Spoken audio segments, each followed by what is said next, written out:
There's a tangible difference at New York Giants training camp this summer. So, how well will the season play out? Let's talk about it next on the Big Blue Breakdown live.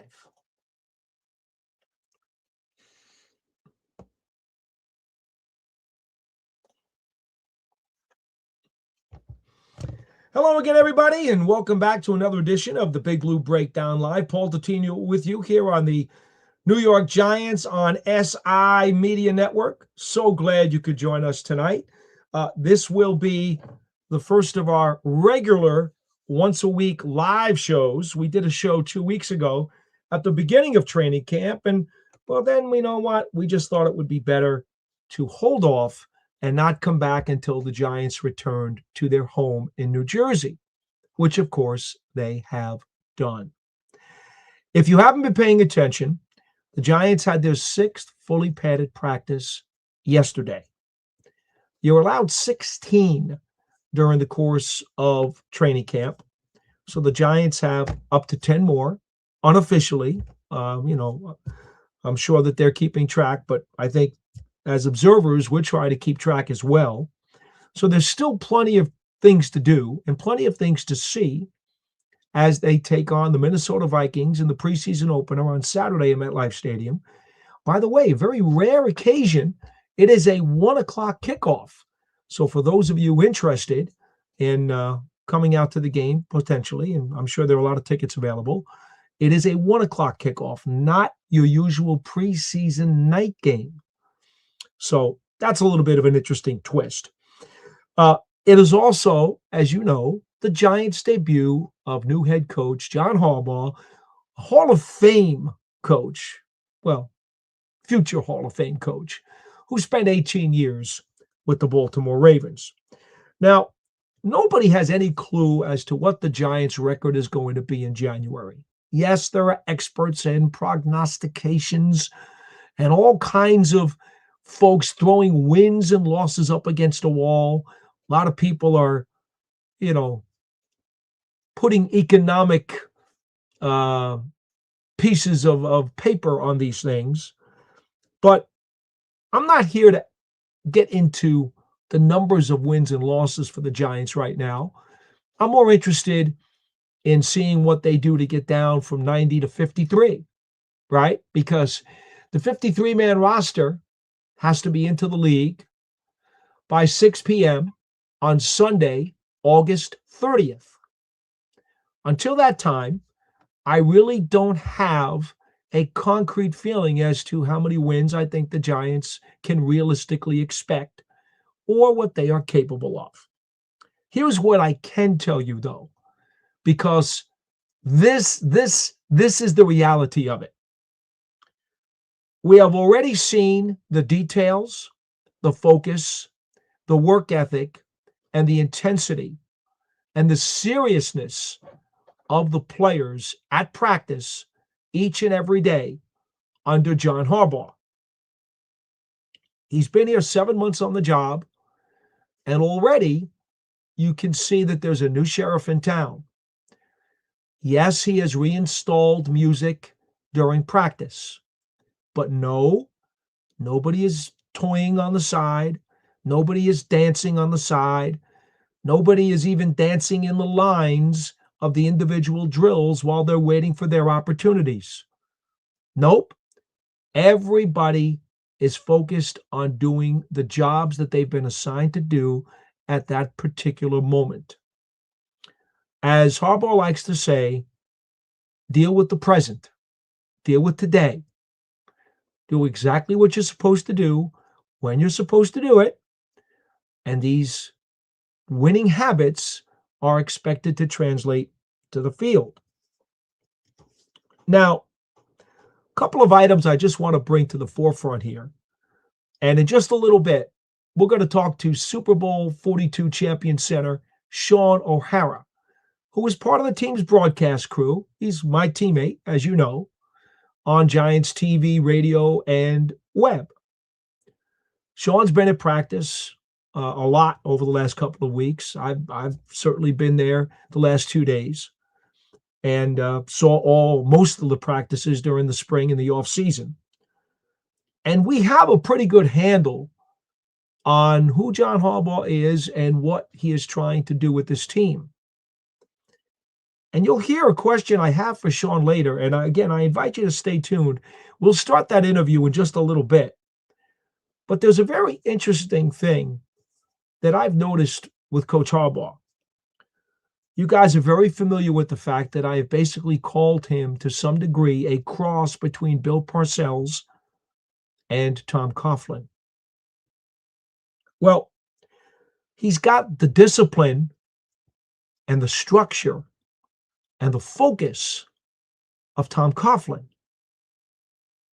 He's got the ability to relate to players, and he's got the strong desire to have a bully ball team on both sides of the ball with a lot of big, strong boxcar style players, not only on the offensive line, and of course his fullback being Patrick Ricard, 6-time Pro Bowler who he brought over from the Ravens, but also some very impressive physical specimens in the front seven of his defense.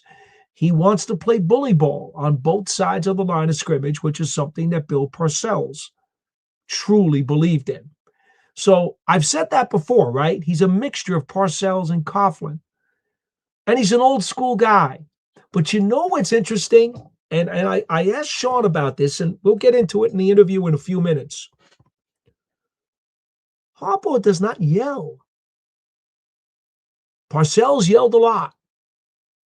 Oh, yeah. It was part of his button pushing. And many times he yelled things in very colorful language. And many times that yelling was not just meant for the target of his disgust or of his instruction, but it was also meant for everybody else to hear.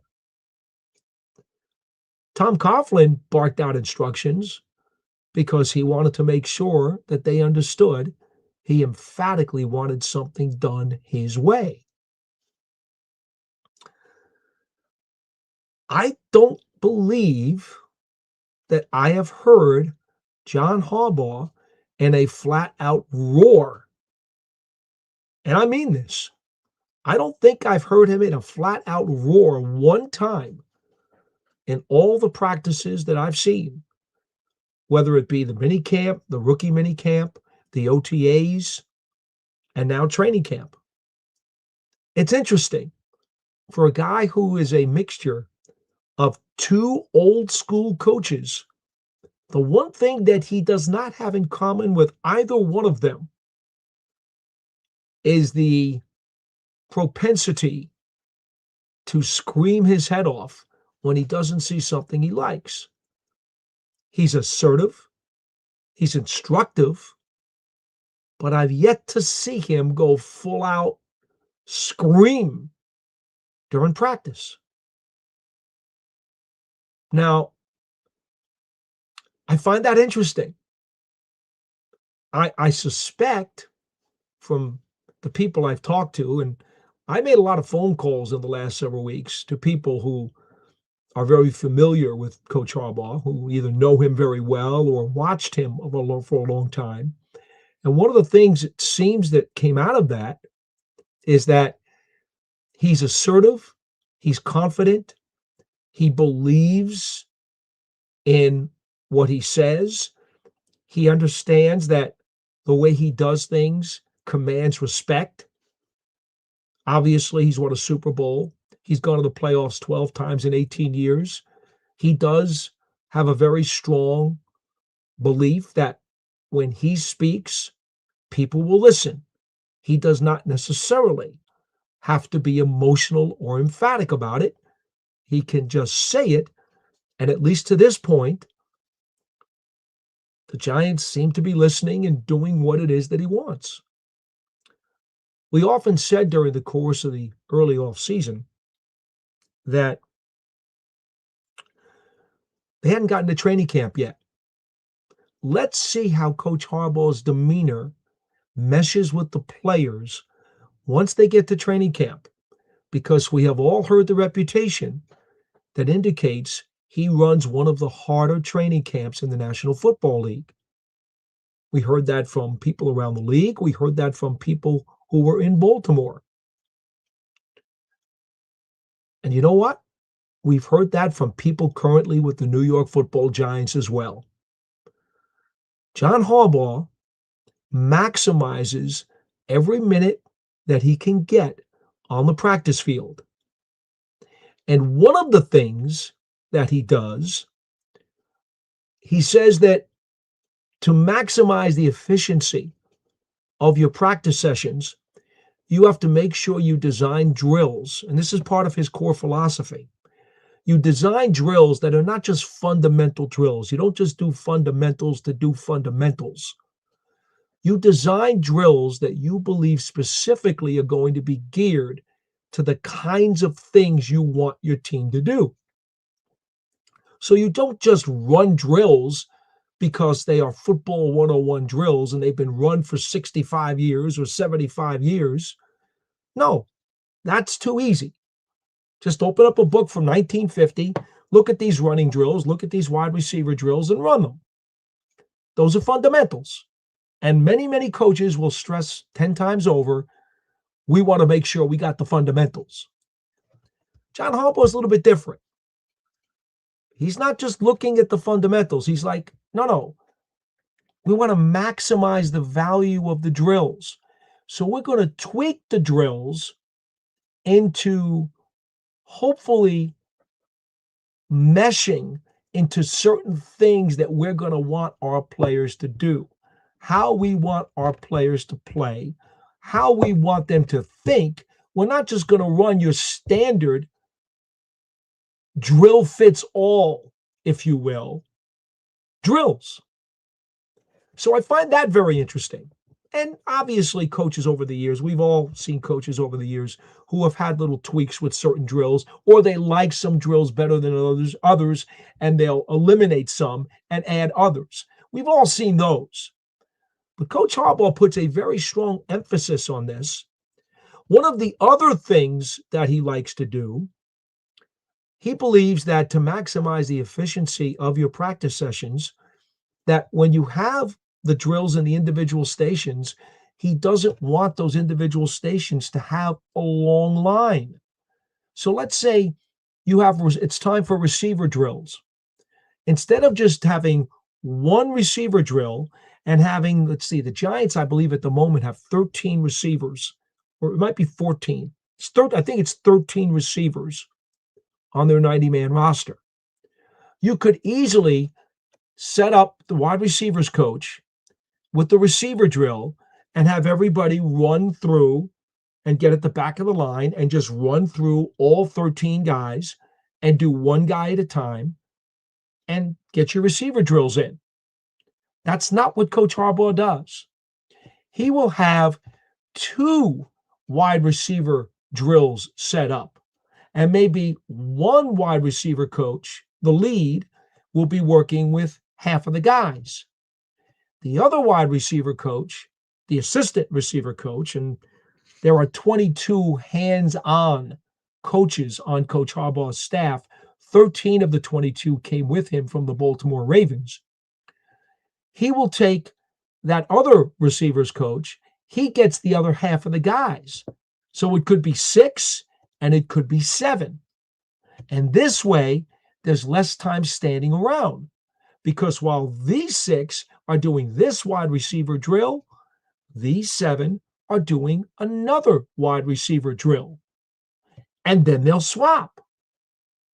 This way, you don't have long lines waiting for one drill and guys literally counting their fingers while they're waiting for the opportunity to work their way up from number 13 back to the front of the line. It's very interesting to watch this. And I know it sounds simplistic, but not everybody does it.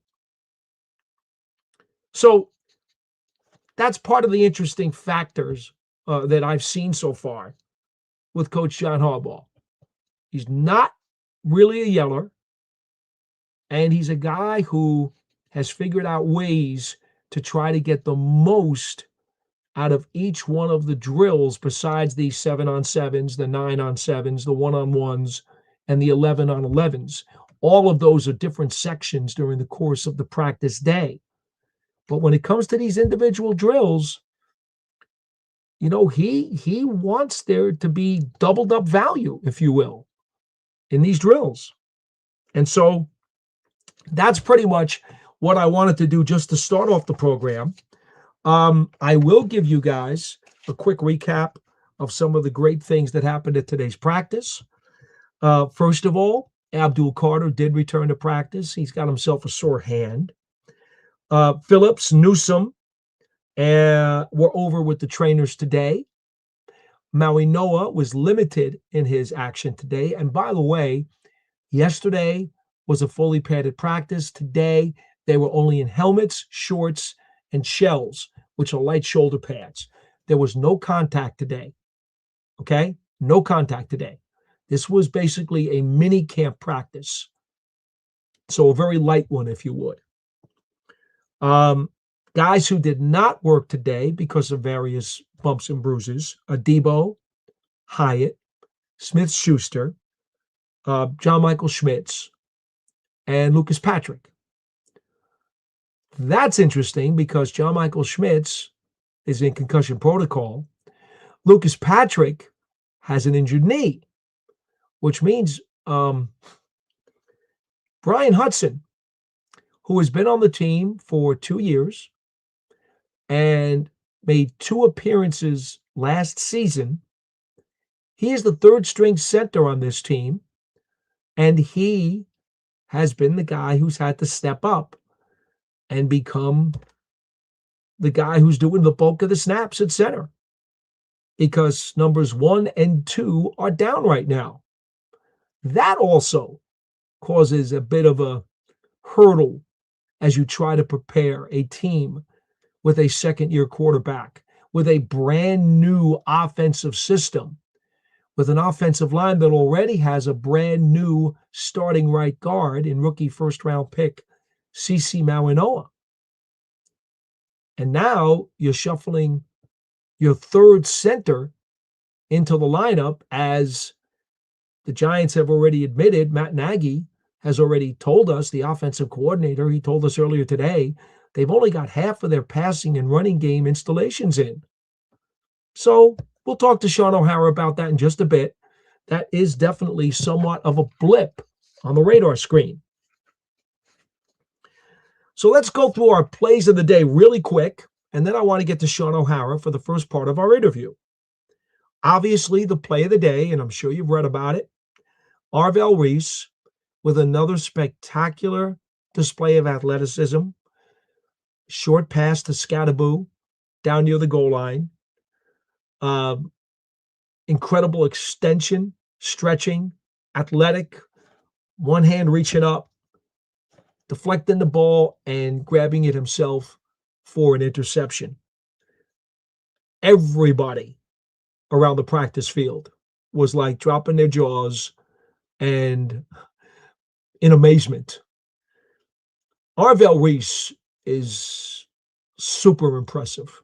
He just keeps doing things that are incredible. And Denard Wilson, the defensive coordinator, says not only does he want everything on his plate, he doesn't want to be spoon-fed.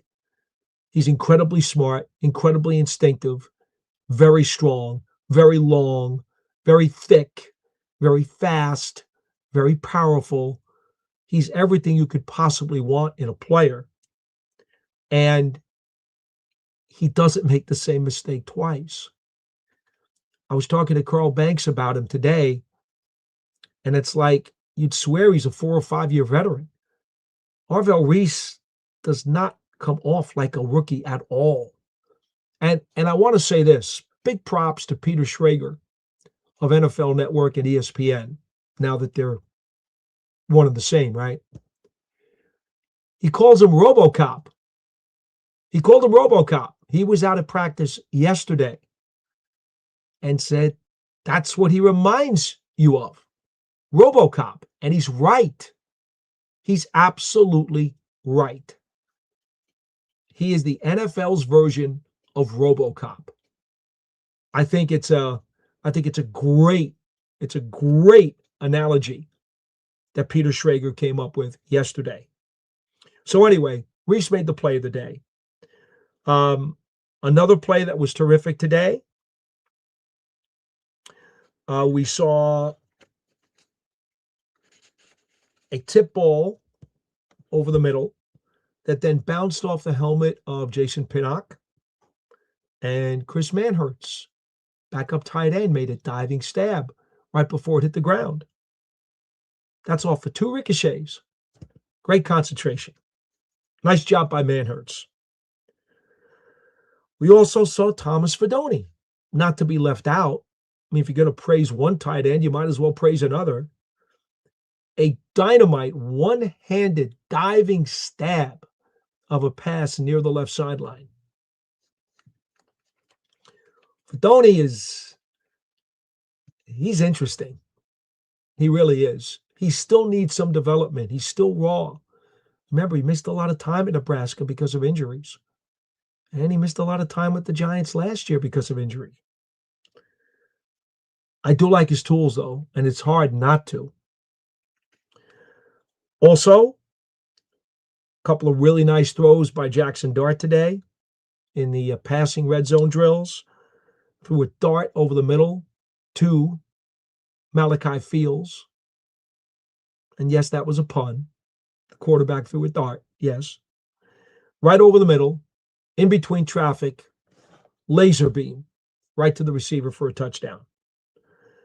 Then he threw a high point ball to Theo Johnson, right corner of the end zone. Johnson went up and got it, caught it for the score. Dart had some really nice throws today. Matt Nagy said he thought it was an average day and maybe even a little subpar. I understand that. It looked as though the defense had a lot of, pressure on some of their blitz packages. And I thought that Dart, threw a number of passes away. And rather than putting them in harm's way, he gave up on the plays and just threw them away. That's kind of how I saw it.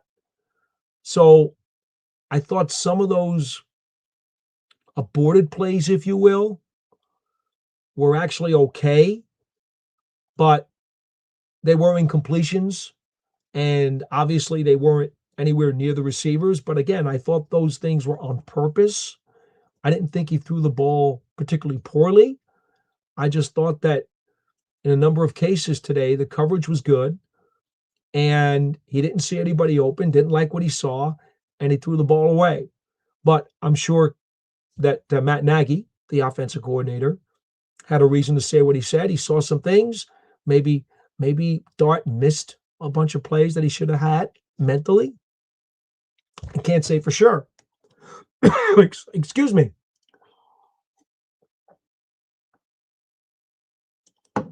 So I want to just throw that out there and give that to you. And then also OBJ in a I believe it was a 7-on-7, caught a nice bomb downfield, which of course put a smile on everybody's face. So that kind of gets you caught up on today. We'll see how things go tomorrow for the Giants. I'm going to get your comments over there in just a second on the rail, but I do want to get to the first part of my interview with Giants Super Bowl championship center Shaun O'Hara, who was kind enough to give me some time earlier today and discuss exactly how things are going for the Giants. Now, we mentioned that Harbaugh is the first old school coach that the Giants have had since Tom Coughlin brought the Giants 2 Super Bowls, the last coming in the 2011 season.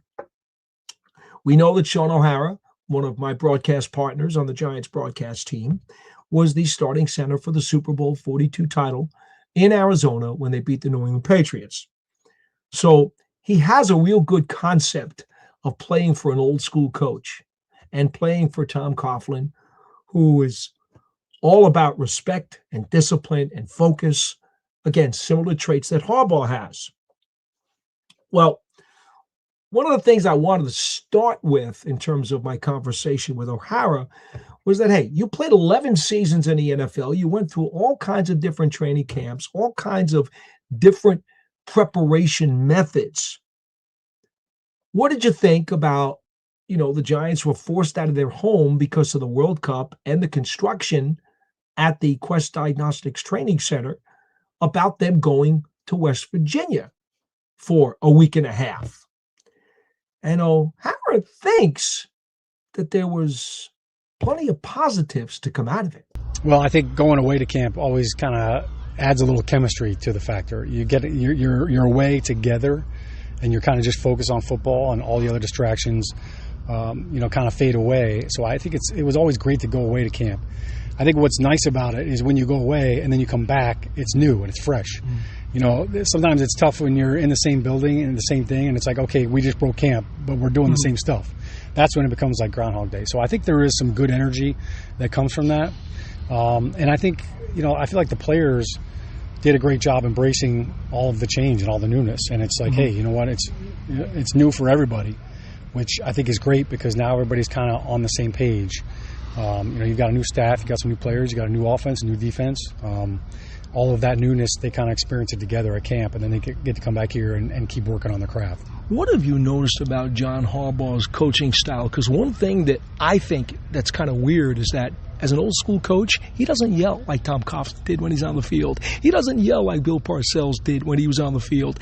He's a much more calm, methodical kind of guy. Yeah, I think for him, he's very emphatic in certain points, but he's not a screamer. And sometimes if you're just yelling all the time, then they don't know, like, when is it really serious. And I think he's picked some times when, this is a very adamant point that I need to stress. And then that's when you hear the bark a little bit and you hear the voice have a little more gravity to it. So, but I think, in the sense of being a great teacher, sometimes the words they land better when it's not a yell, when it's not a scream. So I've been very impressed with the way that he's run practice and with the amount of teaching that's going on, and not just fundamentals, not just X's and O's with the plays, but the situational aspect of it. I don't think I've ever seen a team do this much situational football on the field and actually dedicate practice time to specific game situations. Hey, we're ahead. This is the situation, and we're going to actually practice it. We're going to go through it, and both sides benefit. We're behind. This is the situation. This is how we're going to end the game. This is a 4th down, 4-minute offense. So a lot of teams do those sporadically, but I feel like every single day they're doing 2 or 3 different situations with that. And so that's good to see. I think that's how you win games in those crucial moments, because you've done it. It's not something you just drew up, not something you talked about. You actually went out and performed it and executed it. Okay, so not only as a teaching tool, which is good, but do you think that keeps the players more interested and more involved in practice? Therefore, the efficiency of what is being taught will be performed at a higher level. Yeah, I think by changing that up, it's still a team period, but instead of just, hey, we're team period and it's 8 to 10 plays, it's no, this is a specific aspect of the game that we're going to work on. So it heightens the focus, and I think it's one of those things as a player. Now when you're in that game situation, you could say, hey, look, guys, we did this. We did this already. Remember this point. Remember that point. So you almost you compartmentalize each of those situations, and I think that it's easier to kind of recall that in the game because you've already been through that together. All right, let's talk a little bit about this offense now. Jaxson Dart is obviously the head of the snake. He's the quarterback. What have you seen over the first couple of weeks of training camp that make you feel better about him than when last season ended? Well, he's under center a lot more, that's for sure. I think the biggest thing that I noticed right out of the gate is his cadence. They are using the cadence as a weapon, and they worked every single day. They've worked on the hard count. He's much more emphatic with his snap count and with his cadence. And he and Jameis Winston and Brandon Allen have done a great job with that. And that's a weapon. That's something that offensively you have to practice that. You got to sharpen that axe. You can't just break it out on game day and expect it to work. So that's been something good to see. I think for Jaxson Dart, that's a new offense for him too. So we've seen him kind of go through some moments where, all right, I'm not on the same page. I thought this, he thought that. We got to get on the same page and kind of iron out some of those kinks. But I think what you look Jaxson Dart physically, there's no questions. He can do it all. He can run. He can throw. His accuracy has been really impressive. I have not seen him miss many throws this entire training camp. And whether it's a 5-yard out, whether it's a slant, whether it's just a simple little dink or dunk or check down, he doesn't miss. And I think that's, you got to make the layups, and those easy throws and those routine plays, when you can do those consistently, it helps move the chains and it helps the offense function normally. So I think he's done a great job of that. It is his second year, but you could tell he's a leader. Everybody kind of gravitates towards him to kind of set the tempo, and I think ironically he slid in practice the other day and the whole defense clapped. So I think do you blame him? There's some fun banter. I think it's good. It's good. It was a little bit of a joke, like a gist of a clap, and I think he showed everybody that look, he can play at a high level. And I think now it's all right. Now let's do it week in and week out. And I think he understands that. But I think the pressure is not on him to throw the ball 45 times in this offense and to put the whole offense on his back. And it's, look, we're going to do this together. And I think that's a little bit new to him, this style of offense. But what I've seen him do more this year already in training camp than I did at any point last year was he is manipulating the play at the line of scrimmage. And that's based on what the defense is showing, not just coverage, but front standpoint. He's looking at the safety, the inserts, where is the alignment. So you could see that there's a lot more of that processing at the line of scrimmage. All right. I like to dub what John Harbaugh is doing here as bully ball, both on offense and defense. He did that with the Baltimore Ravens. I know it was an offensive lineman. You got to love that. But that also helps the entire mentality of everybody on that offense. The receivers know they have to block, right? You got Ricard playing fullback. Yeah. It makes your quarterback and everybody else tougher, right, in terms of the mentality of what you're going to do to attack. I think the signing of Pat Ricard was the most exciting news this offseason, because the Giants have a fullback on the roster, a true fullback, and he's a battering ram.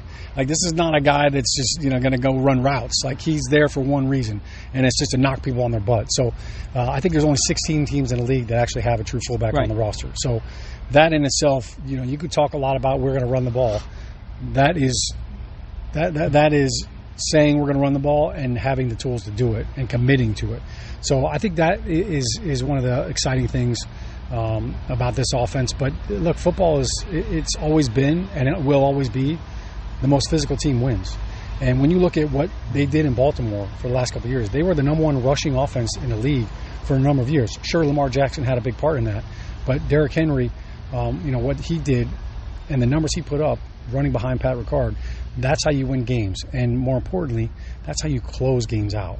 When you can run the ball at the end of the game and never put your defense back out on the field, that's how you stack wins. Well, all 4 of the Giants Super Bowl teams had a starting fullback. That's just what it's been here. So I love it. In the meantime, you've got Tracy, you've got Skattebo. Harbaugh has expressed a great admiration for Skattebo. I think it might be more of a mix and match, though.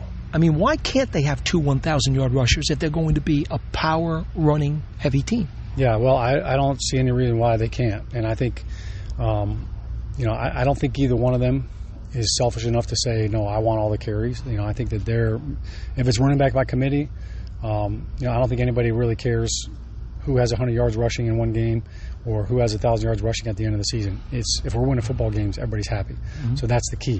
But look, in 2008 we had 2,000-yard rushers as well. So it can be done. And I think your defense has got to do their part as well to allow you to keep running the football. But I think that'd be one of those great problems to have. All right, so that is Super Bowl championship center Shaun O'Hara, who is going to be back with us in just a few more minutes, and we will discuss more. Of what he had to say as we get back to. There we go. We get back to what we had to do to flip this sucker around. There we go, because I like this a whole lot better.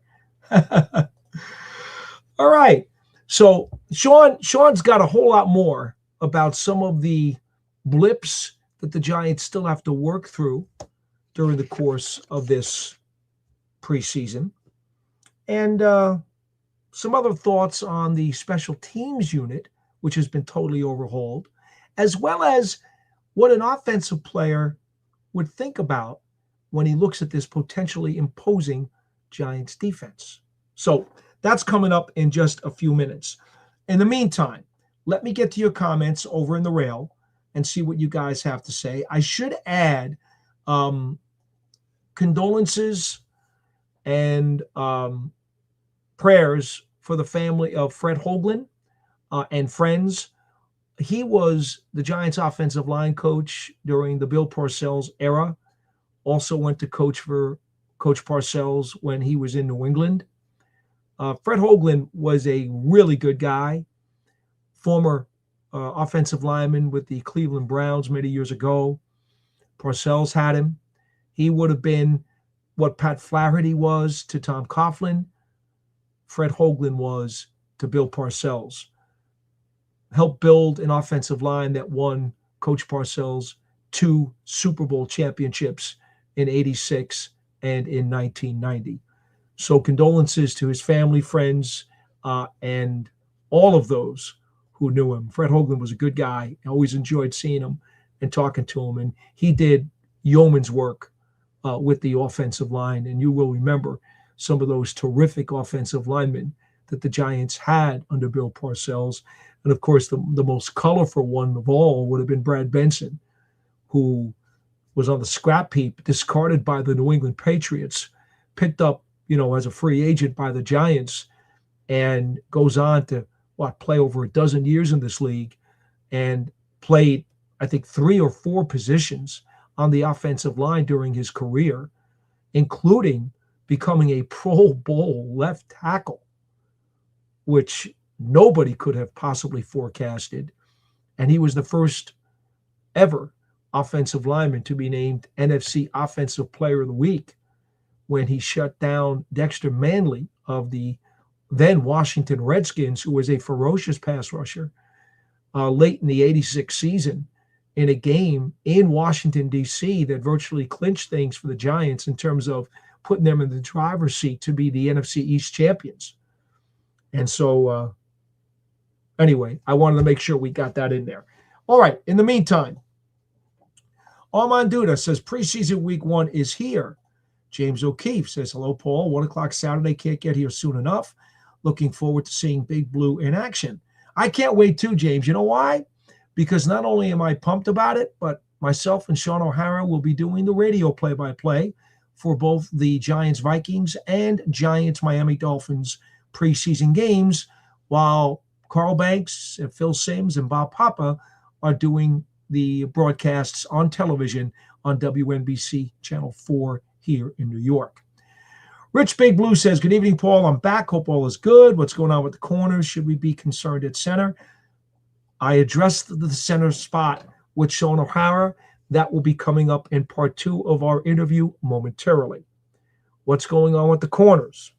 Well, Adebo did not work today. He's been a little bit banged up. Phillips has a sore knee. I don't think it's serious, at least based on what Coach Harbaugh said. He's, of course, the slot corner. He was with the trainers today. Newsome has also been a little bit banged up. He twisted his leg in the turf the other day. I don't believe that's serious either. He was with the trainers on the side. So the Giants only had Tay Banks as one of their top 4 corners available for a full practice today.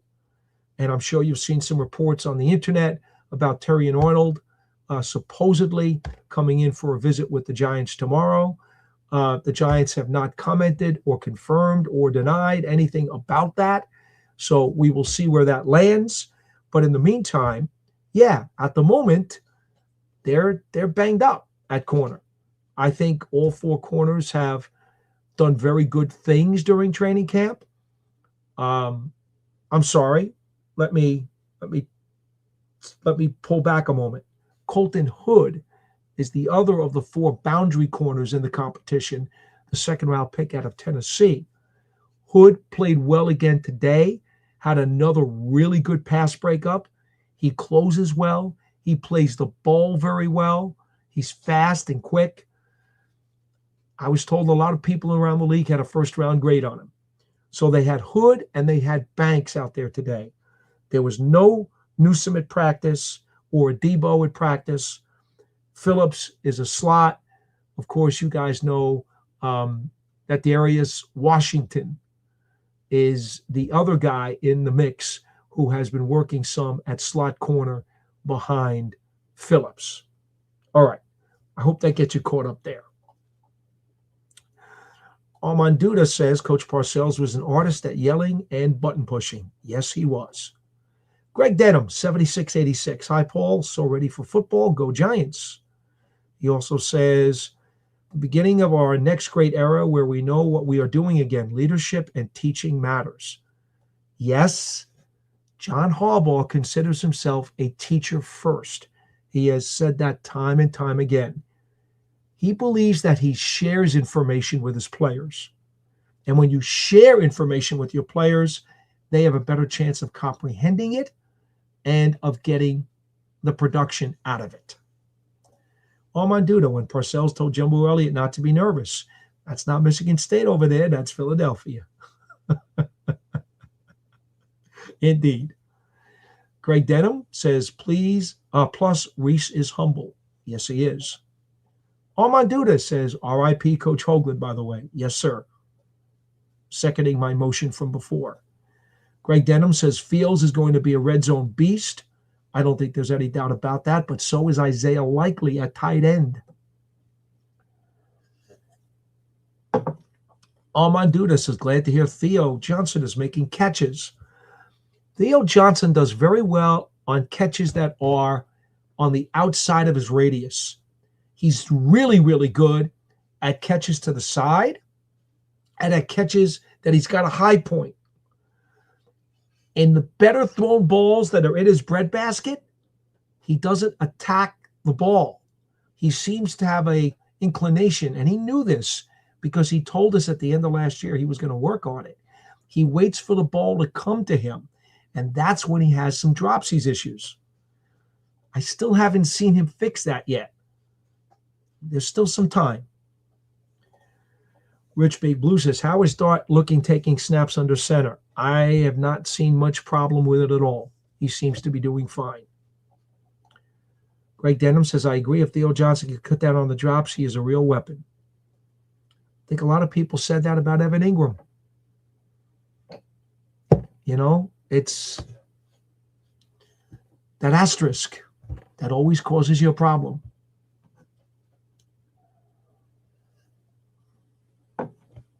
Armand Duda says, who made Detroit the background? No, that happened to be a shot from the radio booth when I did the play-by-play of the Lions-Giants game some years ago with Shaun O'Hara by my side.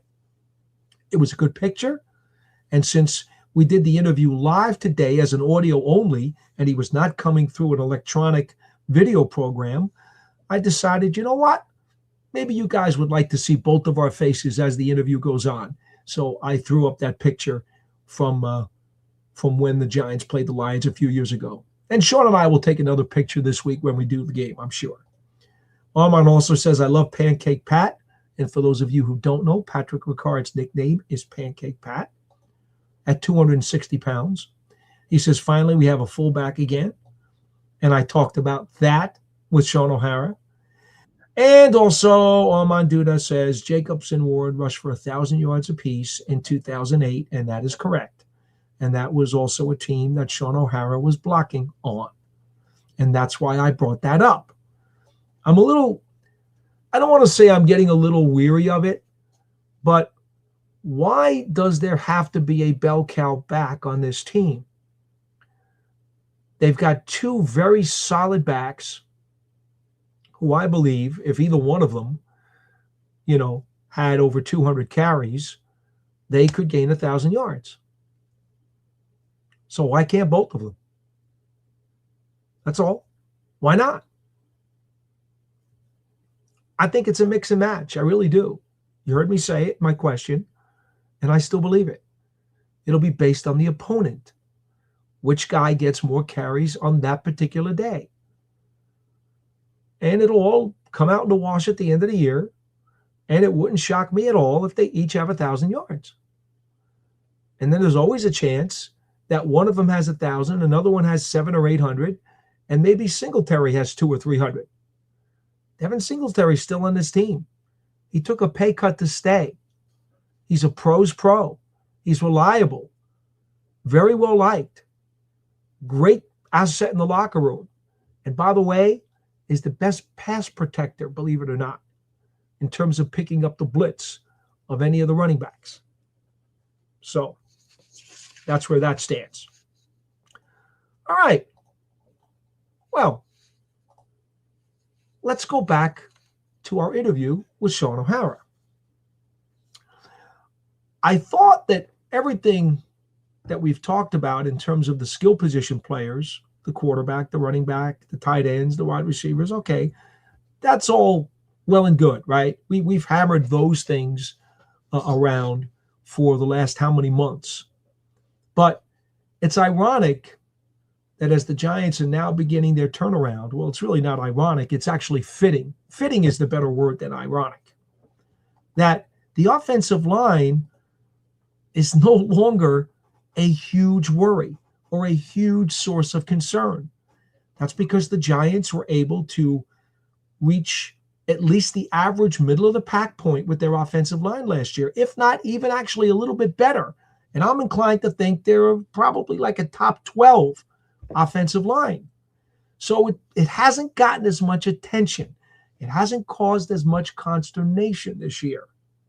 But, well, there's been a recent blip or two on the radar screen regarding that position.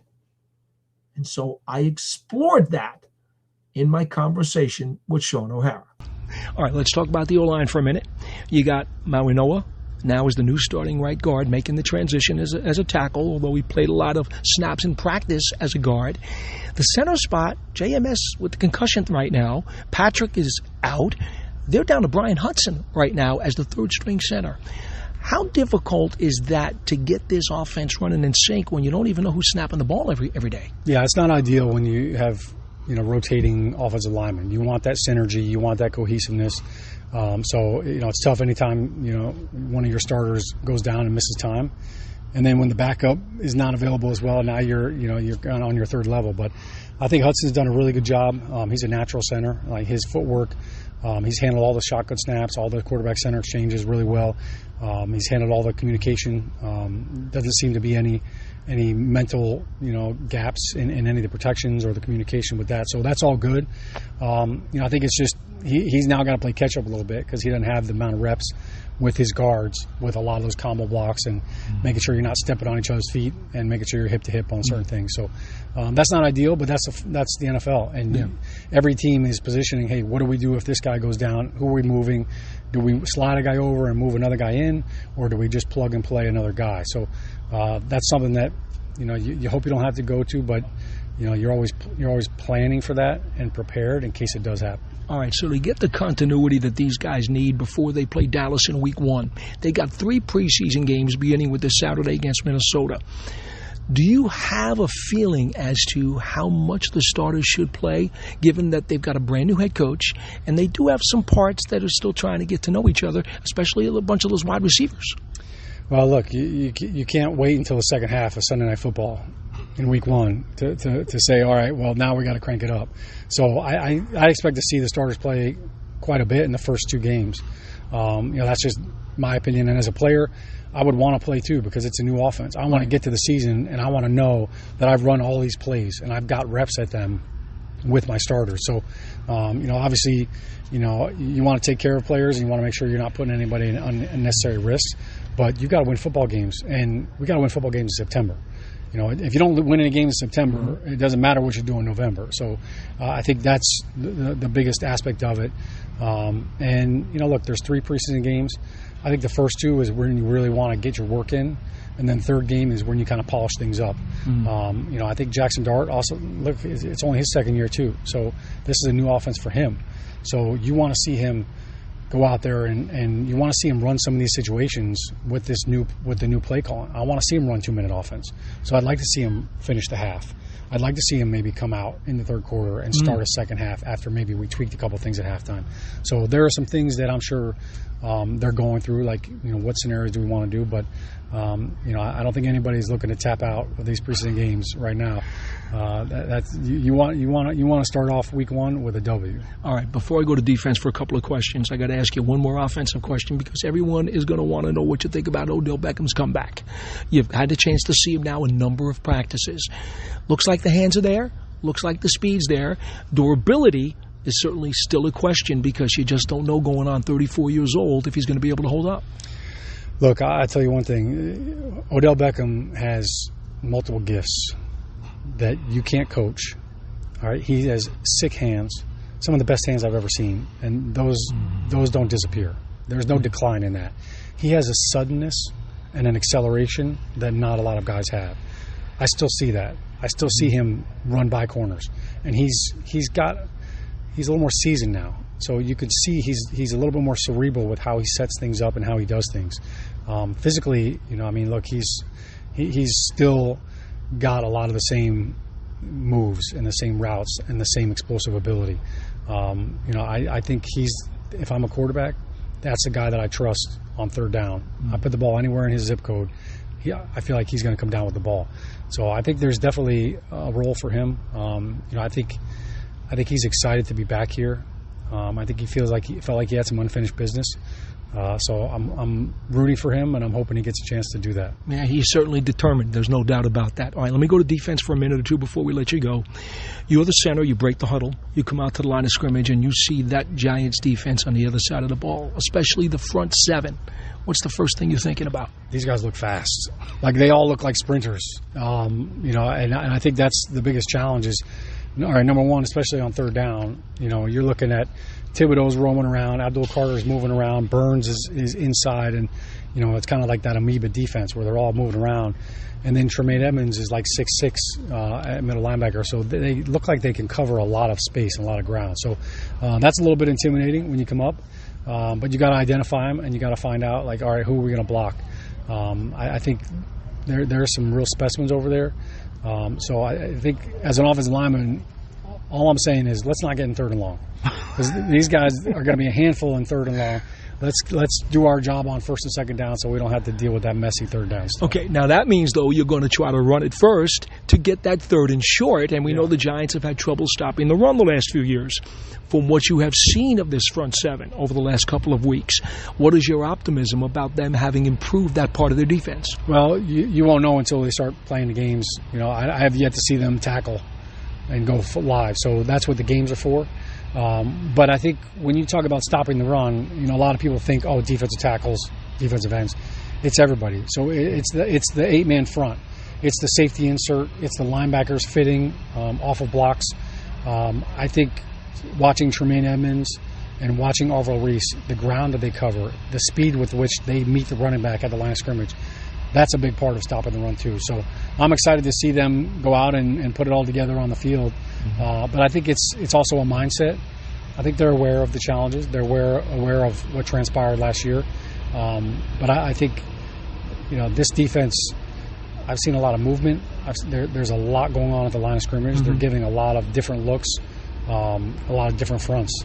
So I think that versatility defensively will be a challenge for offenses to try to game plan against. Okay, final question is going to be about special teams, because you reminded me that when you were at Rutgers, you did some long snapping. Yeah. The Giants have totally revamped their special teams, from the long snapper to the punter to the kicking competition.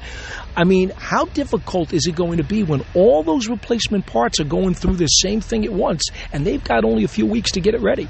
Yeah, well, so we call that the battery, the snapper, the holder, and the kicker. That's the 3 parts to the battery. And the only way to get better is the reps. And so, they're out here working hard. They're getting all those reps in.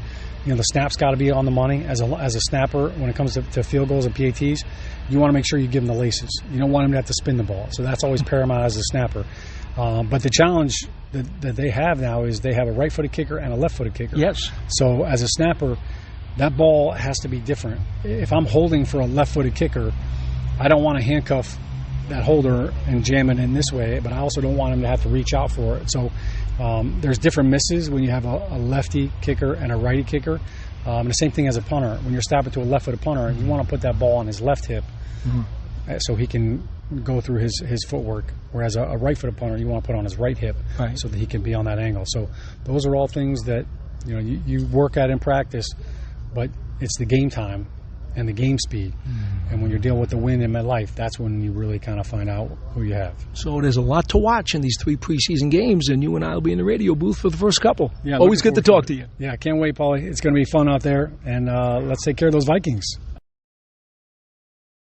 All right, so we thank Super Bowl champion center Shaun O'Hara for his thoughts as the Giants continue to count down to their first test coming up in Sunday's preseason opener against the Minnesota Vikings at 1 o'clock on Saturday at MetLife Stadium. Let's go back to your comments. And Greg Turd Haller says, Theo and Slay, so he's talking about Theo Johnson and Darius Slayton. If you are watching, repeat over and over after me, the ball is my friend. It worked for Featherstone in unnecessary roughness.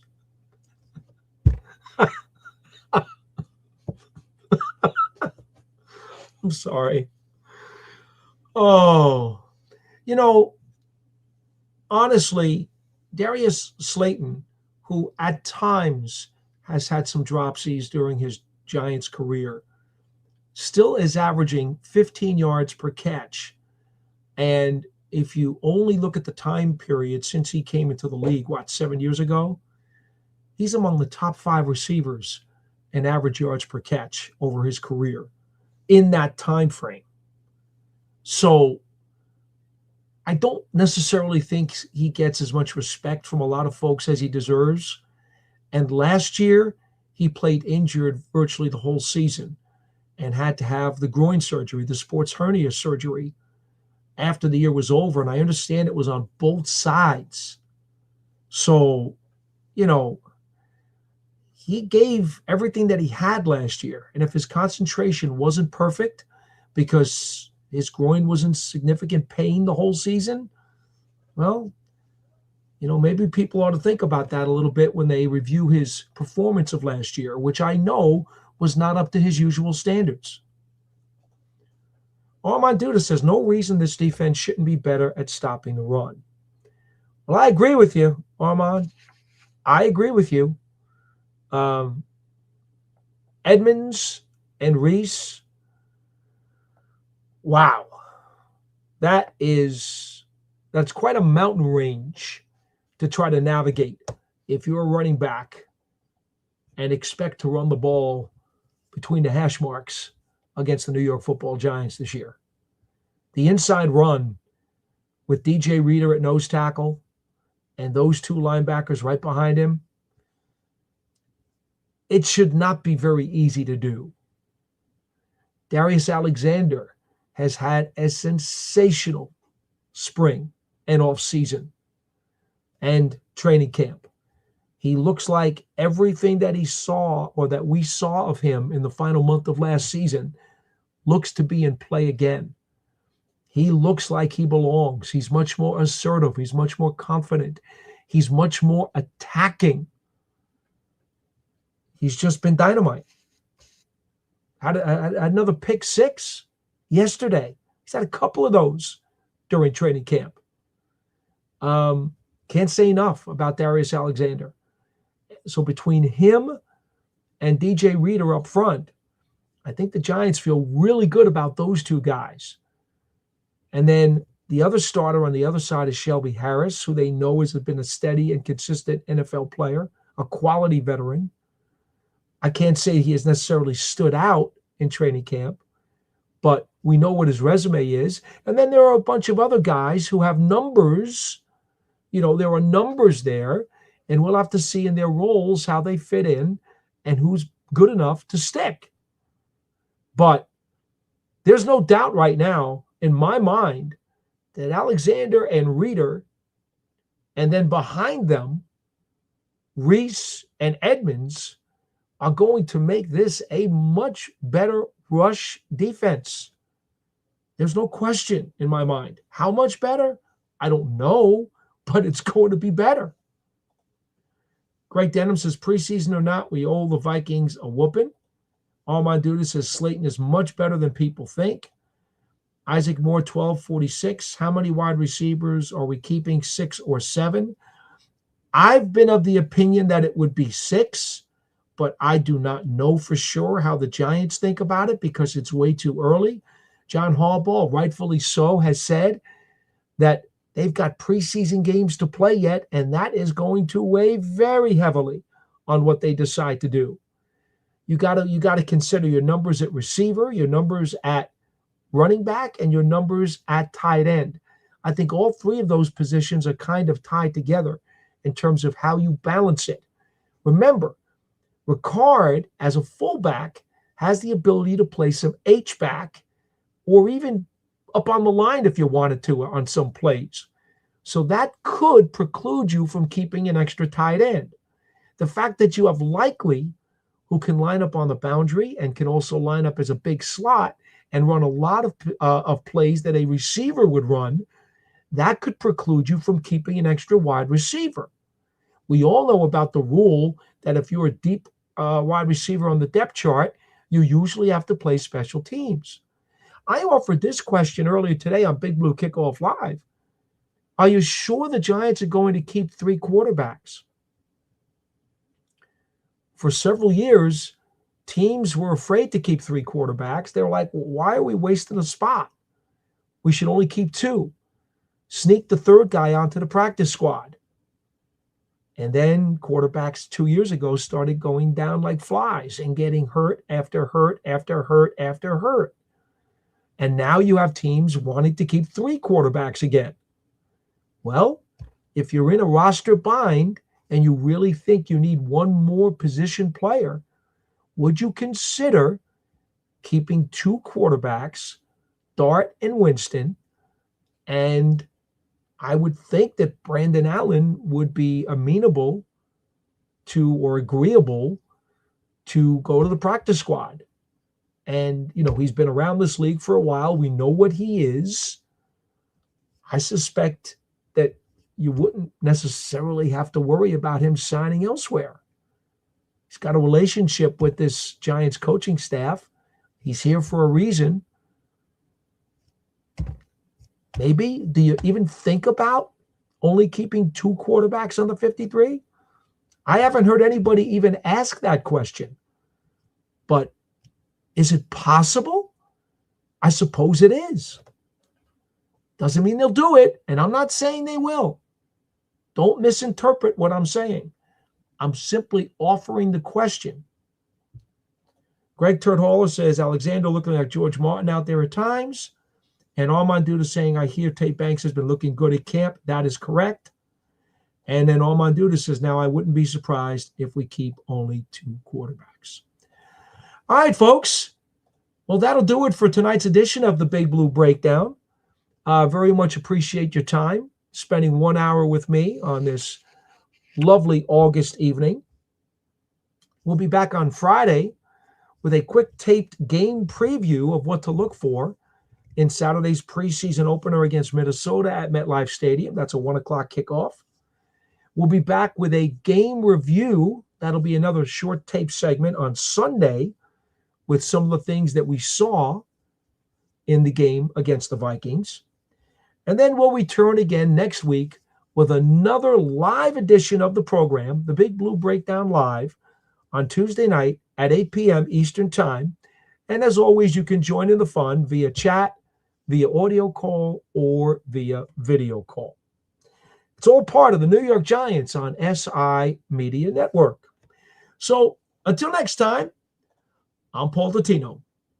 We'll see you then.